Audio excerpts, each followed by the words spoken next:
Ryan Reynolds here from Mint Mobile. With the price of just about everything going up during inflation, we thought we'd bring our prices down. So to help us, we brought in a reverse auctioneer, which is apparently a thing. Mint Mobile Unlimited Premium Wireless. How to get 30, 30, bit to get 30, bit to get 20, 20, 20, bit to get 20, 20, bit to get 15, 15, 15, 15, just $15 a month? Sold! Give it a try at mintmobile.com/switch. $45 up front for 3 months plus taxes and fees. Promo rate for new customers for limited time. Unlimited more than 40 gigabytes per month. Slows full terms at mintmobile.com. On today's Smart 7, new rules for sex education in schools, shock as Slovakian PM is shot, and much more. It's Thursday, 16th of May. It's National Piercing Day, and happy birthday, Megan Fox. The Smart 7. It's news, but not the news.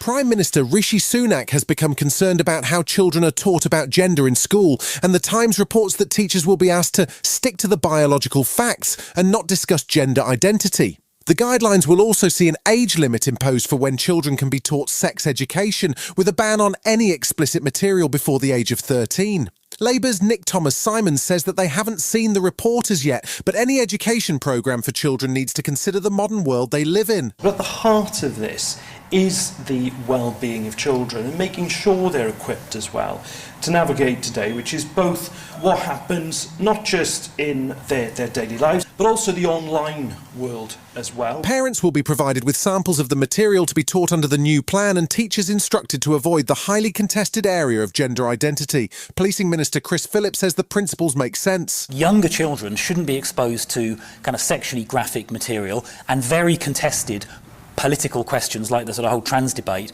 shouldn't be taught as fact. Labour MPs amused themselves on Wednesday before Prime Minister's question time by oohing every time a Tory MP entered the chamber in the hopes that another of Rishi's team might defect to the red benches. It wasn't to be, but the Prime Minister had another grilling from Labour leader Sir Keir Starmer, this time about the state of the UK's prisons, which appear to be in a full-on crisis. The level of overcrowding has meant that prisoners are being released early, with others being released on bail rather than placed in cells. Starmer wanted to know how the Tories plan to keep the UK safe if they can't even provide details of which prisoners are being released. Doesn't he think that rather than confiscating lanyards like some jumped-up milk monitor, he should stop issuing get-out-of-jail cards free to prisoners considered a risk to children? The lanyards was a reference to Common Sense Minister Esther McVey, who has apparently decided to ban rainbow lanyards for the civil service as part of her war on woke. Rishi wasn't getting involved in that, though, instead pointing fingers at an opposition who haven't been in power for 14 years. We understand the importance of prison, unlike one of his frontbenchers who said prison doesn't prevent crime. It's always the same with the Labour Party, soft on crime and soft on criminals.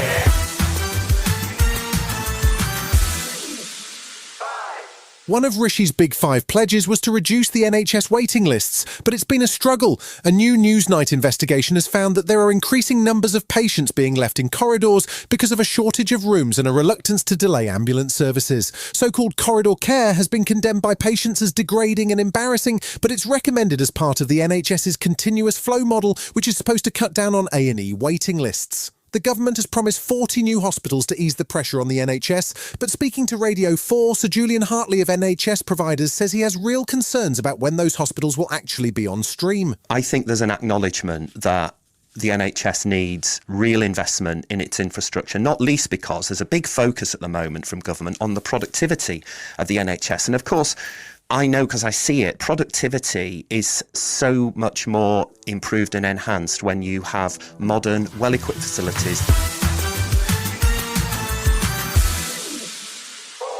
There was widespread shock on Wednesday as Slovakian Prime Minister Robert Fico was the subject of an assassination attempt as he left a meeting in the town of Handlova.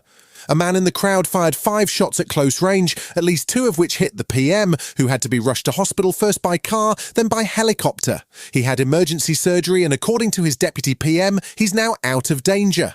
There was universal condemnation of the attack, with EU Commission President Ursula von der Leyen, along with US President Joe Biden, and even Russian President Putin sending their sympathies and support. The 71-year-old man who fired the shots was arrested at the scene and an investigation is ongoing. Slovakian President Zuzana Čaputová sounded genuinely alarmed about the incident. I'm shocked by the horrific and malicious attack on Prime Minister Roberto Fico. Something serious has happened, which we're probably not yet aware of. A physical attack on the Prime Minister is primarily an attack on a person. It's also an attack on a democracy. Still to come on today's Smart 7, the Premier League heads for a showdown and Jennifer Hudson has a wardrobe malfunction. Right after this. There's never been a faster or easier way to start your weight loss journey than with PlushCare. PlushCare accepts most insurance plans and gives you online access to board-certified physicians who can prescribe FDA-approved weight loss medications like Wegovy and Zepbound for those who qualify. Take charge of your health and speak with a board-certified physician about a weight loss plan that's right for you. Get started today at plushcare.com/weightloss. That's plushcare.com/weightloss. plushcare.com/weightloss. Welcome back.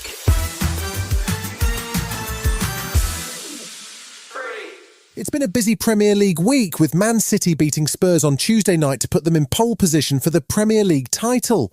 Wednesday night saw two more games as the fixture list wraps up.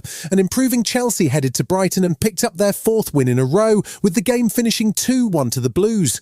Man United managed a hard-fought win in their last home game against Newcastle, finishing 3-2 winners, but remaining stuck in 8th place in the table. Manager Erik ten Hag didn't want to talk about his future. He says he's just focused on the games ahead. I have to talk about next game, and then after that game is coming a really good game, a great final, and that is a huge achievement. Even in a disappointed season, we are in the FA Cup final. And we have to enjoy it, and of course we have to go there for winning.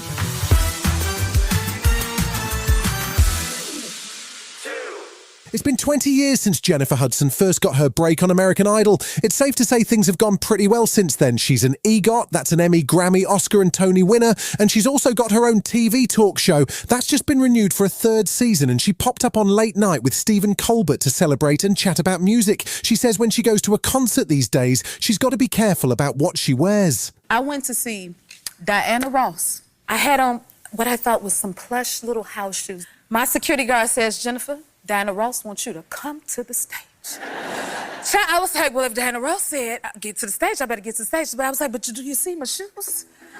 So, y'all, it looked like I walked out on the stage at a Diana Ross concert in a nightgown.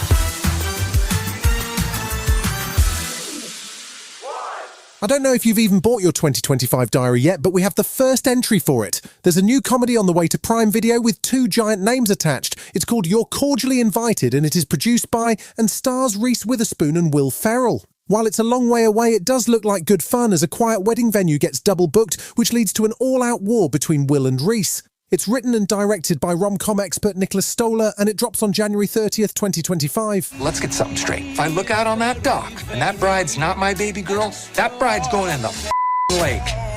Splish splash, bitch taking a bath. I'm gonna kick your ass, and it's gonna be embarrassing, because you're big, and I'm little. Oh, let's just all calm down. Oh, I'm calm. Oh, I'm super calm. You've been listening to the Smart 7. We'll be back tomorrow at 7 a.m. Hit that follow button and have a great day. Give us 7 minutes, and we'll give you the world. The living room is where you make life's most beautiful memories. But your sofa shouldn't be the one remembering them. The new life-resistant, high-performance furniture collection from Ashley is designed to withstand all the spills, slip-ups, and muddy paws that come with the best parts of life. Ashley high-performance sofas and recliners are soft, on-trend, and easy to clean. Shop the high-performance furniture in-store or online at ashley.com. Ashley, for the love of home.